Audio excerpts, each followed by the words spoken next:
Hey guys, welcome to the second part of this week's Coffin Hero Show, where we go through the new single issues going on to the racks this week. Pull lists are of course all done, all ready to go and all ready to be picked up. So these are the titles going on to the racks, as I say.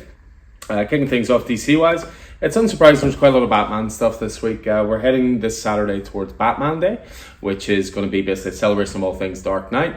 We're going to be doing discounts across the store. There's going to be free comics on the day with every purchase. Loads of stuff will be going on, so keep an eye on the social media channels for the next couple of days and we'll announce a few more extra details regarding that. But in terms of Batman stuff this week, first of all, you've got a brand new facsimile for Batman #1, the one that started it all, I suppose, when it comes to Batman solo titles. So perfect facsimile reproduction. This is back in the day when you used to get like 50 odd pages per comic. Those were the days. But yeah, got a good stack of those in for anybody who wants to get in at the ground floor. New series starting this week, which is Batman and Robin. This is Joshua Williamson and Simone DeMeo doing this one. I have already read it. It was pretty damn great, I have to say. I am a sucker for a Batman and Robin title. I don't think there's been a bad one so far, whether it's the New 52 run with Patrick Gleason on art, Peter J. Tomasi writing, whether it's the Grant Morrison Batman and Robin. I don't think there's ever really been a bad Batman and Robin series, so that one's off to a great start. Speaking of off to a great start, this was fantastic as well. Again, I'm really enjoying being ahead of my reading at the moment. As soon as titles are coming in, I'm managing to get a head start. But yeah, this is Batman Gargoyle of Gotham. This is Rafael Grampa. This is a DC Black Label title, square bound. So prestige format, not prestige plus, not silly size, just normal regular size. But yeah, Rafael Grampa, fantastic artist, writing and drawing this one. Really dark, really adult, as Black Label stuff does tend to be. But yeah, off to a really, really good start. Thought that was absolute class. New issue this week of Green Lantern. So Jeremy Adams and Sir Manico on art with this one. Jeremy Adams writing, of course. Green Lantern got off to a brilliant start. First two issues were absolutely great. And then Night Terrors came in and stopped all the momentum. Well, that momentum's back and it's ready to be picked up again. Really, really good stuff and a really strong Green Lantern series so far.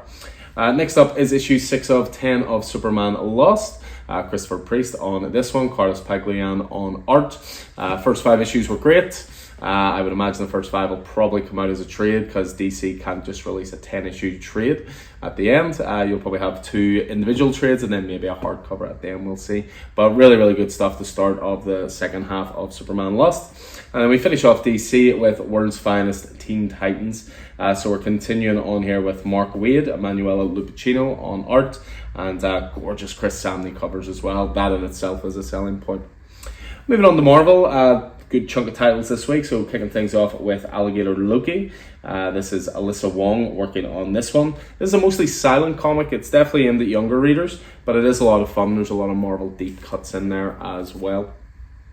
A new one off this week, which is Avengers Inc. Al Ewing writing duties, Leonard Kirk on art, Alex Sinclair on colours as well. Love the cover of this one. Haven't dug into it or anything yet, but the cover is very sort of 60s noir, movie poster type style, so that's right up my alley. We're continuing Fall of X here with Children of the Vault, issue 2 this week. Issue 1 was a big seller for us, actually. I didn't order loads of it in at the start, sold through all of that, got more in, sold through that again, so issue 2 is this week. It's a brand new era for Old Hornhead starting this week, which is Daredevil #1, Saladin Ahmed on writing, taking over after Chip Zdarsky stepped away after years on the title. Aaron Kuder on art. Again, I read this morning. Really strong start for anybody who wants to get into Daredevil. Really cool continuation of what Zdarsky had set up, but it's definitely aimed at new readers as well, bring you straight up to speed, and it'll be the great starting point if you want to jump on the single issues of Daredevil. Next up we have Ghost Rider #18. I bang on about Ghost Rider all the time. Definitely one of Marvel's best titles. Definitely one of their most adult titles, but just a really strong horror vibe to it every time. Benjamin Percy's written all of the issues. Carlos Nieto on art for this one. Awesome cover as ever. Next up, continuing the Marvel horror side of things, we have The Incredible Hulk up to issue 4. Man-Thing guest appeared in this one. So Phil Kennedy Johnson continuing to write this one. I see it looks like Travel Foreman is on art for this one. Normally it's Nick Klein.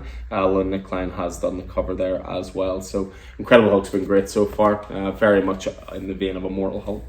Miles Morales issue 10 is this week. So Cody Ziegler continuing on with their run on Miles Morales. Do love the sort of speed and velocity of that cover. Very, very dynamic. Sticking in the Spider universe, we have Red Goblin. So Alex Pactadel continuing on this. This has been a bit of a surprise sleeper hit, I think, Red Goblin. It started off as just a little bit of a sort of side spin-off, but the numbers on it are very, very strong from what I can see. First trade is available, and we're up as far as issue 8 on singles. Next up we have, as I say, staying in the Spider corner, Spine Tingling Spider-Man. So Saladin Ahmed writing here as well. Obviously a big week for them with Daredevil, and then Juan Ferreira on art. I believe this was a digital comic that they've now collected into a nice big oversized deluxe edition. I'm a big fan of the artist Juan Ferreira, so I've got one of these for myself as well. Next up, we're continuing on the Dark Droid storyline through the Star Wars titles. So this week it's the turn of Darth Vader. We're up as far as issue 38. Greg Pak continuing their work on that. A new Star Wars title launches this week in the form of Obi-Wan Kenobi. Just look at that cover. Jody Hauser on writing duties there. So brand new #1, Salvador Rocca on art for that. Then we have a double dose of Venom this week. So we have Venom 25, which continues on the main storyline. That is an oversized issue, so we'll have a few guest writers and artists in that as well. But we also have the Venom annual this week as well. So standalone story, obviously involves Deadpool, and obviously part of this Contest of Chaos run as well.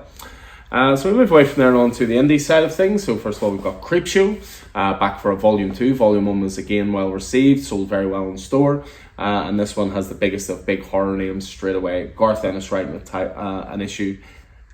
story in the first issue with Phil Hester on art. That's just a dream creative team there.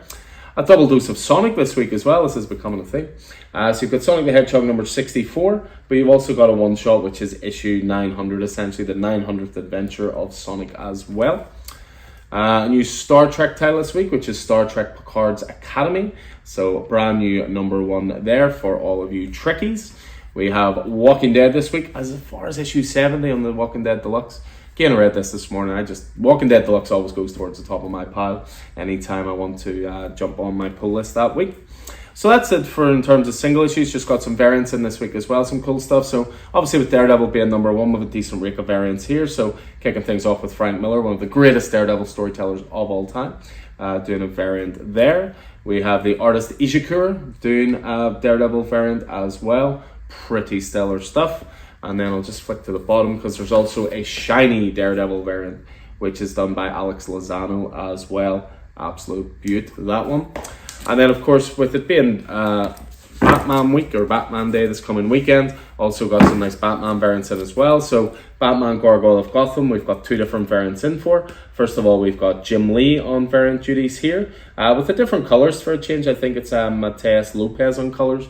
Normally Jim Lee stuff's colored by a colorist called Alex Sinclair, and it always has the same sort of look, but something very different. I wouldn't even know that was a Jim Lee cover if it didn't say Jim Lee in the bottom corner.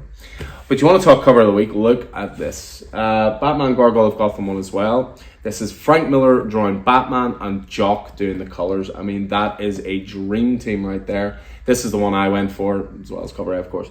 But I absolutely love this. Anytime I see Frank Miller drawing Batman, I'm there. So yeah, expect that one to sell quickly. We've got a few of those in, but I expect that one to go quickly. And then we finish off, we showed off the Batman facsimile. So it's only right, we finish on the Batman facsimile, except this time it's shiny, because we're all magpies and we all love something a bit shiny.